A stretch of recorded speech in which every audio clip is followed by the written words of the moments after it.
What do you get when you combine two of the most used firearms from the Wild West period? The fast lever action from a repeating rifle, the stopping power of a 12-gauge shotgun, and get a legendary gunsmith to make it. The Model 1887, a classic frontier shotgun that seems to appear everywhere. So, what's the story that led to the creation of this shotgun? What were the many issues that it's faced during its development and subsequent production? And finally, what's with that flashy flip?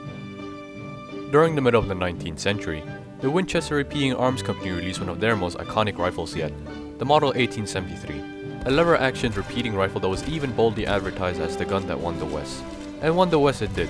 The Model 1873 sold a staggering 750,000 units, accounting all of its variants from 1866 to 1895. The success of the lever-action series of repeating rifles can be attributed to Oliver Winchester's ingenious design. It was reliable, versatile, and just plain better compared to the competition. And naturally, Winchester wanted a follow-up to the Model 1873, but this time it would compete against shotguns such as Colt's Model 1878. The shotgun needed to be bold, unique, and offer something the competition didn't. However, there was one slight problem. Oliver Winchester, the founder of the company, was dead. So who would fill the shoes of history's greatest gunsmith? Well, it would none other be than John Moses Browning himself. Browning, who was in his late 20s, entered a partnership with the Winchester Company and was tasked to build a series of rifles and shotguns, with one of them being the Model 1887. Browning went to work, and it would take 4 years for him to finally complete the designs for the Model 1887. However, his initial design would incorporate the pump action mechanism, and that was promptly rejected by Winchester. Their reasoning behind this was to maintain brand recognition, as they were primarily known for their lever actions at the time.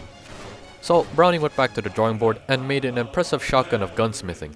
The shotgun used the lever action mechanism, which was borrowed from the Model 1873, but also the roll and block action.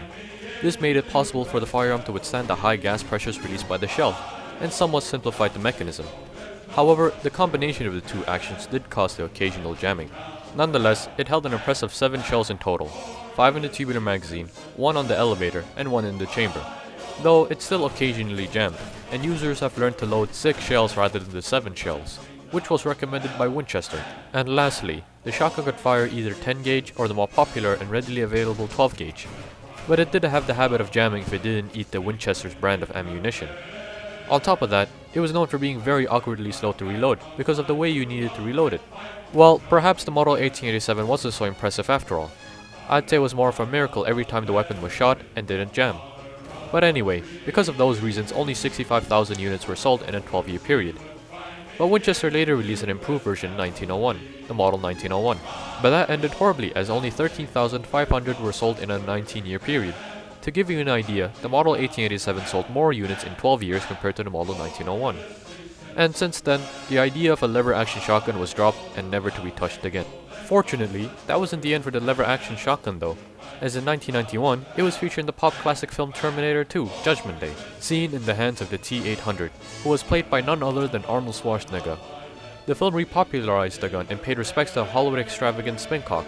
The spincock has a widely impractical way of cycling the mechanism, but it nonetheless looks very cool. The first person to ever perform the spincock was John Wayne in the 1939 film Stagecoach, and again in True Grit. With that history lesson out the way, time for the theorized stats. Starting with where you can get it, it is confirmed to be obtainable from the progression system, but it is not known which skill is it.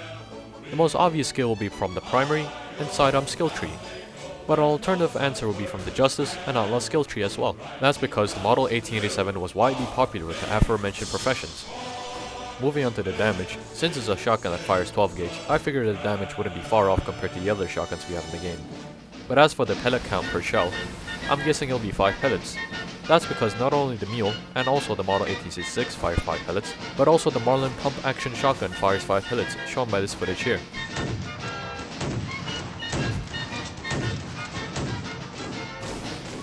Nextly, the fire rate. We can get a very rough estimate by timing an amateur shooter seen here.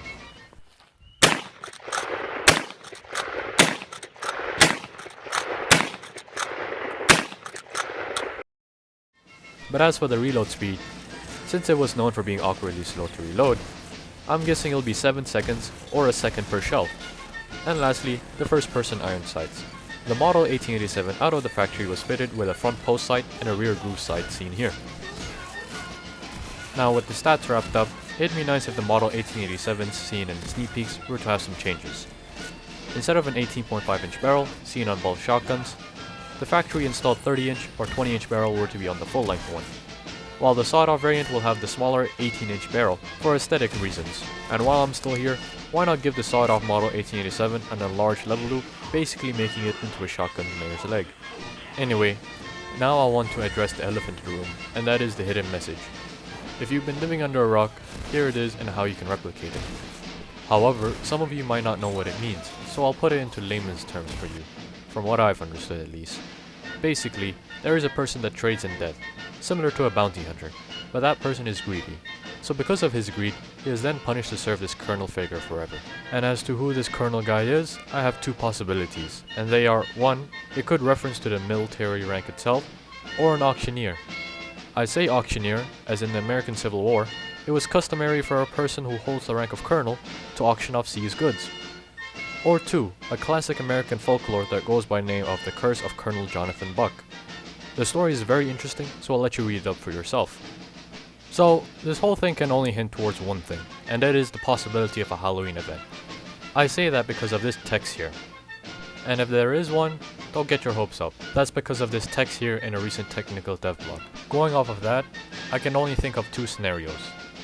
Either Starboard Studios is too busy working on Update 4.0, and they release a small Halloween event, if at all for that matter, or they somehow pull it off and release a big Halloween event comparable to the Undead Legends update we had last year. And this paragraph here, which is also in the technical dev blog, gives me some hope.